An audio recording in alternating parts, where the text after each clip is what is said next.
Hay mga anak, tara't samahan niyo nga ako sa pang-araw-araw na ginagawa ko sa buhay namin at syempre may pupuntahan nga tayong bagong bukas na resto bar dito sa Antipolo.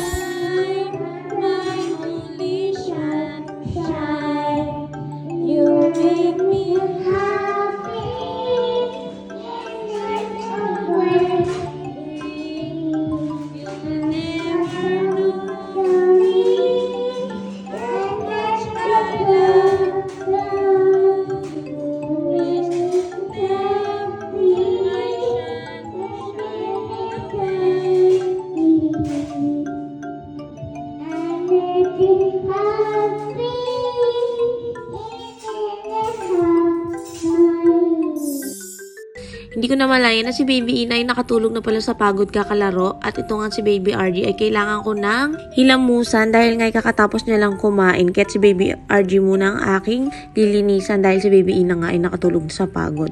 Kaya inuna ko na lang muna talaga si Baby RG dahil mamaya ay si Baby Ina naman pagkagising niya.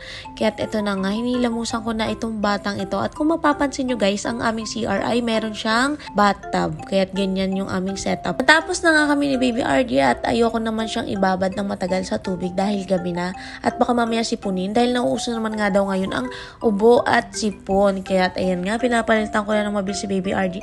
Pero wag natin kakalimutan i-apply ang ating Then Get Out Citronella Lotion para maiwasan natin ang lamok. At ayan nga, pinapahitan ko na siya sa may mga bandang legs at sa may kanyang bandang braso. Ayan, para hindi nga tayo kagatin ng lamok at maiwasan natin ang sakit na dengue. Dahil sa panahon ngayon ay mahali na nga ang bilihin at mahal na rin talaga ang bill sa ospital. Kaya't mas maganda na mag-ingat tayo dito pa lang sa ating bahay. At ayan nga, natapos ko ng bisan si Baby RG. Ngayon naman ay kakain na ako mga anak dahil nagugutom na ako. At nagbabantay nga ako dito sa mga bata at si Baby Inang tulog. At sobrang pagod na din syempre sa maghapon ba naman na ginagawa natin sa buhay bilang isang ina ay kailangan din natin minsan ng pahinga.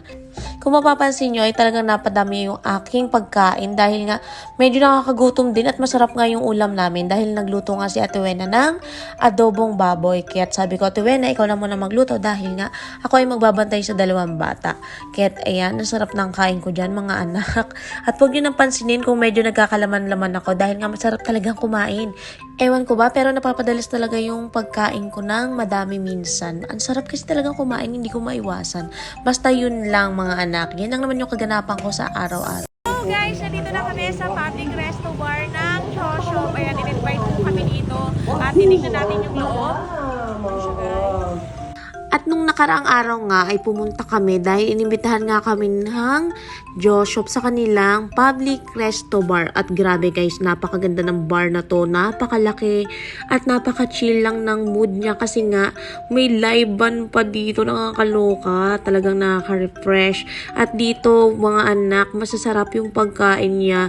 Grabe naman kayo Kuya Josh and Ate Hope, congrats sa inyo dahil napakaganda ng business at resto bar nyo dito sa may Antipolo. At ito nga mag-partner na to ay talagang sumayaw sila sa gitna dahil nga mapapachacha ka talaga sa sobrang ganda ng mga boses ng singer nila. At yun lang ang update namin sa buhay!